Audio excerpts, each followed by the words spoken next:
Hey everybody, hope you've all been doing good. It's been a while since I put out a video like this.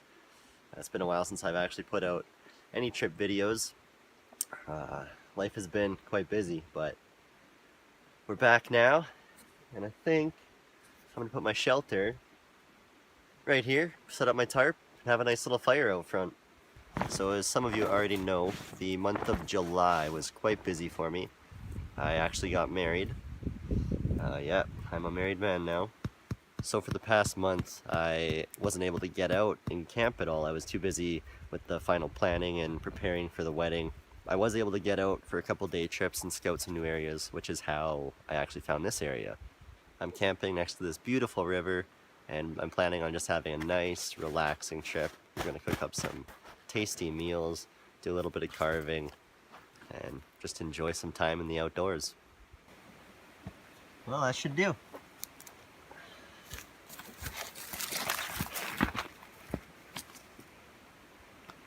So now that we got our tarp up, bed made, next thing is to get our food into a cooler. I think the easiest way to keep your food cool on these types of trips is to put it into a plastic bag or a dry bag and submerge it in a river or stream or some type of cold water. The only issue is that you don't always have the luxury of camping beside a body of water. So I'm going to show you another way that I use to keep my food cool on these trips. It's pretty simple. You just dig a hole about a foot down into the ground, and in this case it's kind of a sandy area and the ground is already slightly moist. If the ground was fairly dry, you'd want to pour some water in just to moisten the soil on the inside of the hole. You don't want there to actually be standing water in it, but just enough to dampen the inside of the hole. And I like to put a rock in the bottom just to keep my food up off the ground so that insects are less likely to crawl through it and eat it.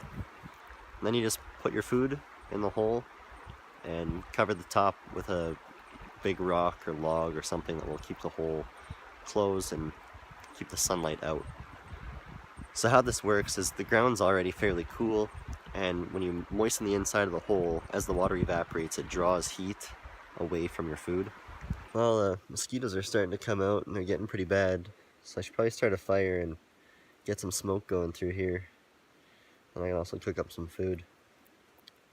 I think I'm gonna go for a bow drill fire today. It's been quite a while since I've done one, but I've got lots of time, so we'll mess around with it and see what we can make happen.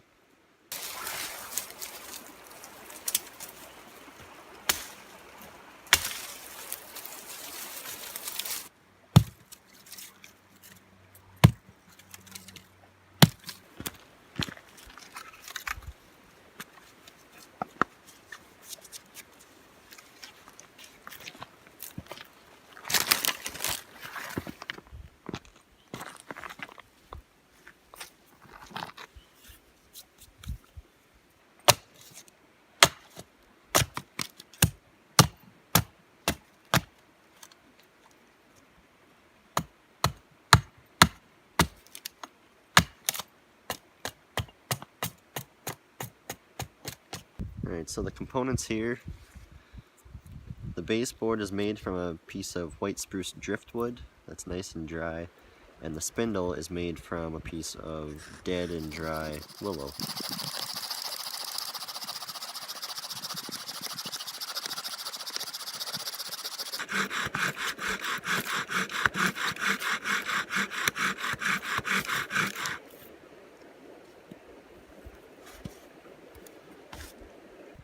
So some of you may notice that I'm no longer using my Mora carbon steel.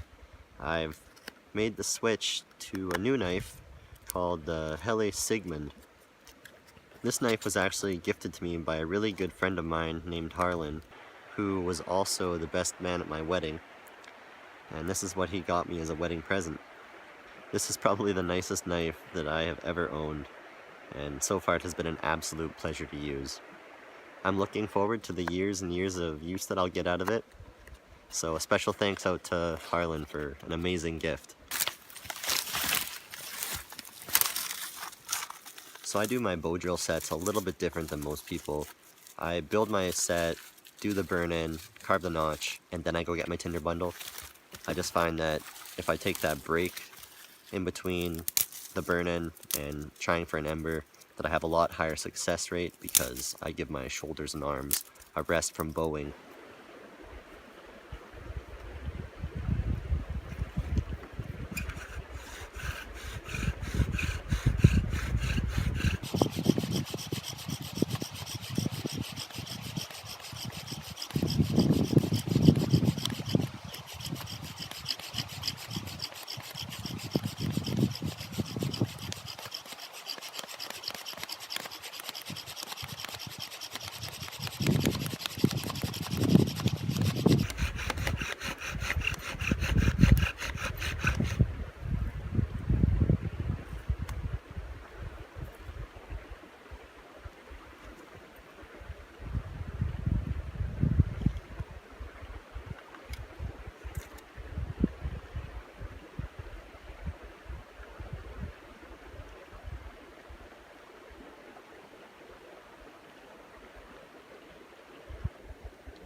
So this tinder bundle consists of the inner bark of black cottonwood, as well as some dead dry stalks from yarrow.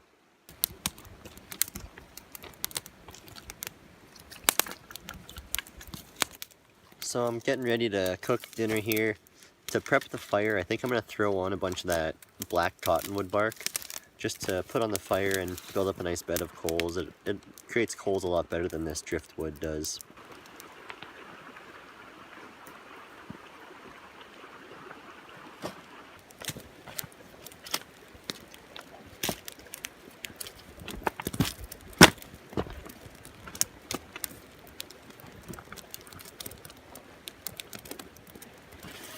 So while that burns down, we'll start prepping our food.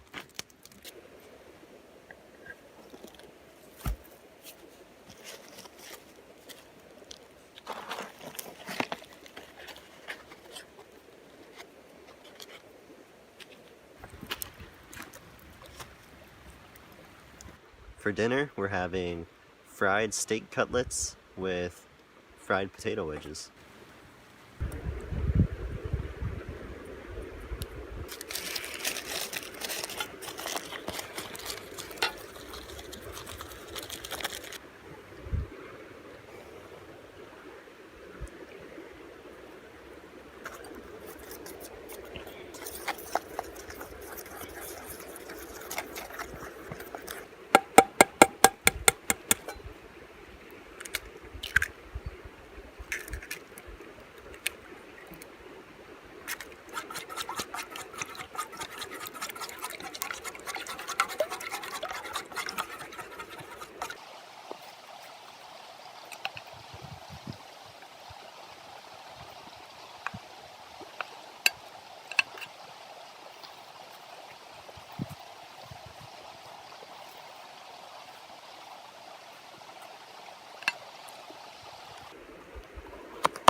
let's see how we did.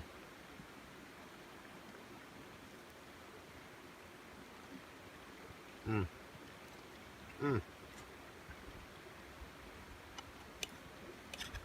Those cutlets are good.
Well, it ain't pretty, and it's pretty much just a mini spatula, but it should do the trick. Should be able to eat my breakfast tomorrow. It's gonna be good. So, nothing to do now besides sit back, put on a pot of tea while I was carving, so got myself some nice black tea to drink while I sit next to the fire and wait for the sun to go down.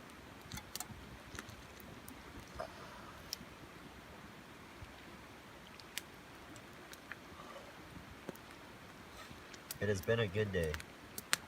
I decided to build a little fire ring right in front of my shelter. I'm gonna carry some of these coals from this fire over to my shelter, and then that way throughout the night I won't have to wake up, get my boots on, come out here, throw more wood on, go back to bed. I'll just be able to reach out for my blankets and throw another log on and then go back to bed. So this is what my night is going to entail. Sitting outside in the middle of nowhere, next to a nice warm fire, drinking some tea. Doesn't get much better than this.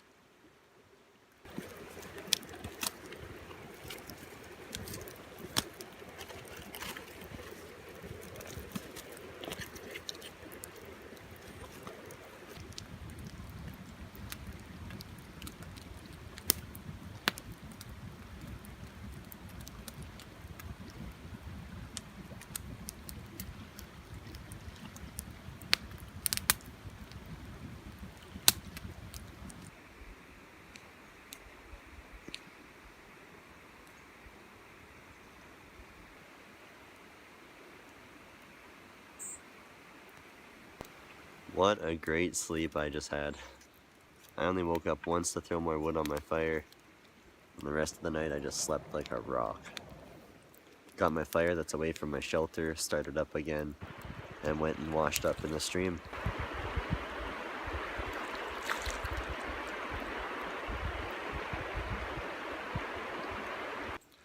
What a good night. Very pleasant. I think what I'm going to do now is go get more of that black cottonwood bark so I can throw it on the fire, build up a nice coal bed, and get to cooking me some breakfast. I'm excited for this.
That is too good. I call it the Bushman pancake. I don't know if this has ever been done before. I've never seen it done, so. Sure tastes awesome though. Mm.